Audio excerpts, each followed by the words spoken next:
Hi, and welcome to this edition brought to you by Keira from inkyproductions.etsy.com on how to make your shop banner. Mine is homespun and wasn't bought or paid for, and it doesn't take very long. I have a 7-step tutorial, not program, to show you how to make your own for your own shop. So let's get started.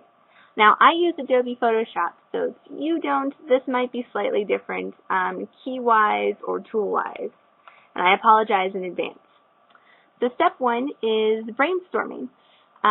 If you have no idea what you want to do for your banner, this is a good step to make sure that you do. Think of colors, think of graphics, think of images, is it going to be mostly text? Is it going to be an image of you? Is it going to be an image of your items? Is it going to be an image of somebody else in your items? Is it going to be organic? Is it going to show a lot about what it is you do? Or is it going to have a feel of what you do? Because, I could have gone very, old photo kind of sepia colored stuff, and it would go very well with Victorian sort of feeling shops, which is what my shop is based on, but that's not what I wanted. So, step 2 is all about taking photos.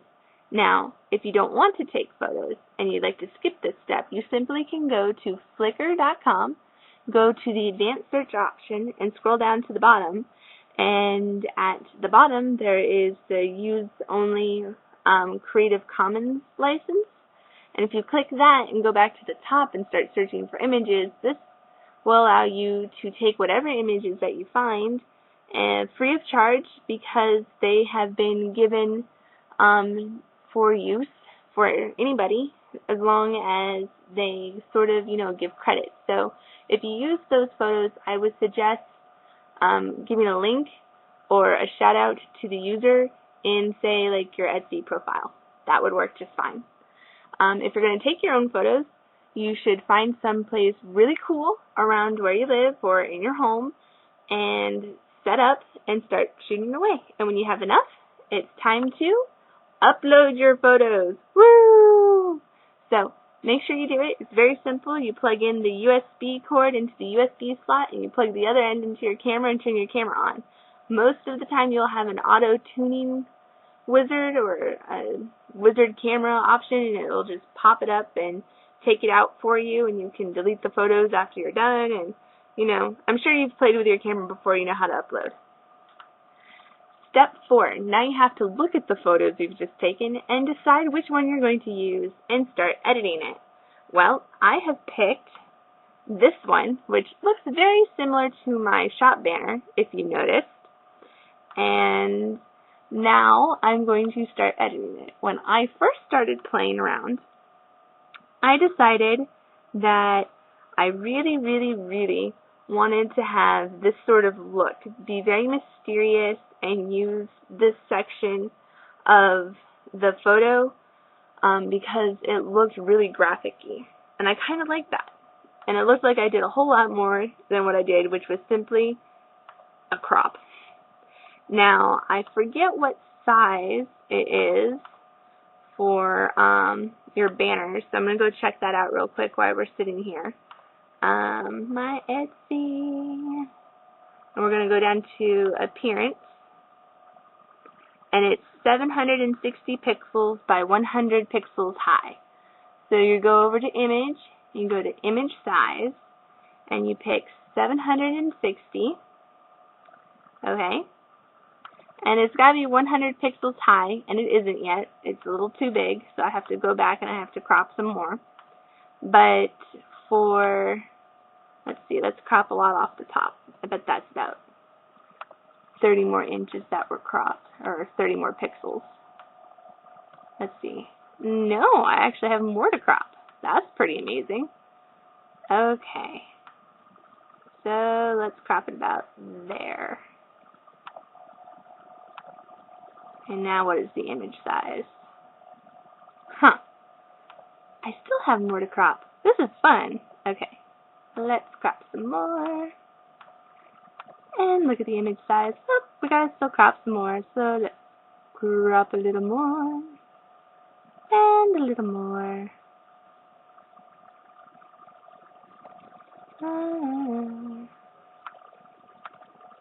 Now it's the image size. Okay, well 110 is close enough. We'll just deal with it, because I'm not going to actually upload this. Okay, so now we have picked our image and we have decided to edit it. Remember, it's 760 pixels wide by 100 pixels tall. And now we're going to do step 5, which is add text. And it's very important to, play with fonts and stuff. And I've kind of done this before I started off to make this tutorial a little bit shorter. Now, I chose a different font this time than I chose in the past for my Etsy banner. This is very more graphic-y and very much not being, as you can see here, very like cursive-y and pretty and handwriting, because I thought that was important for my shop, and I'm kind of going in a different route to show you what to do. Now, if you use Photoshop, you go down to the FX Add Layer style and pick Drop Shadow. Now, I personally like my opacity at 100%, and I like the blend mode to be normal because I like it to be black, like really black. Not like a little black, a whole lot of black. And then I play with the distance and the spread, and I kind of like the size to be smaller because it means it's less pixelated and spread out. I think the distance is too far, so we gotta make it shorter. Just enough to give it some depth and still allow the reader to read what's going on. So that's what I chose, and that's very simple. And now I want to add another thing of text, say what my shop is about. It's all about Victorian inspired floral art pendants. And that font is way too big because it doesn't fit. And even that doesn't fit at 12. That's pretty crazy. There you go. Let's go to 11. Okay. So that fits, but it's also kind of plain, and if I tried to go back through and do the whole FX style stuff, it's probably going to be different than I did the first time.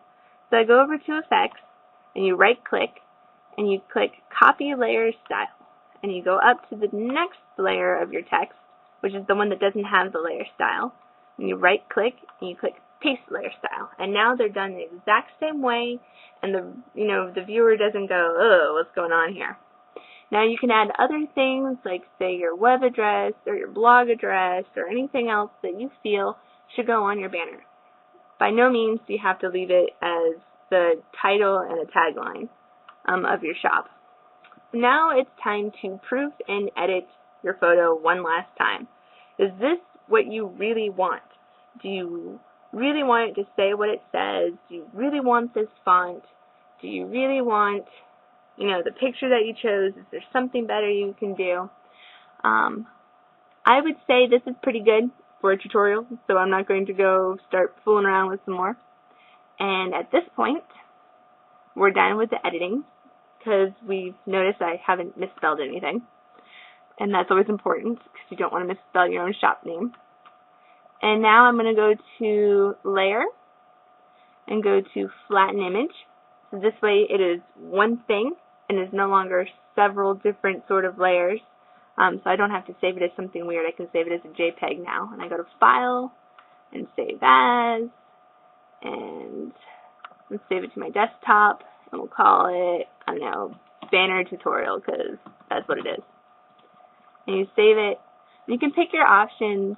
Baseline Optimized will save it at its highest resolution, and Progressive will save it kind of at its lowest, because it'll do it in 3 scans, and this is good for websites and stuff as it loads. 8's good enough. You can do anywhere between 8 and 12. It's really up to you. And so, there you go. It's now Banner Tutorial, and you are done. And now I could upload it to my shop, but as I said before, this is just a tutorial one, and I'm going to keep the one with the nice flowy cursive.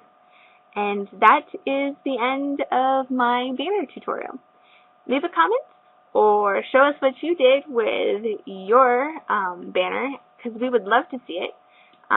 Video responses or comments are all welcomed. And have a good weekend, everybody. Bye.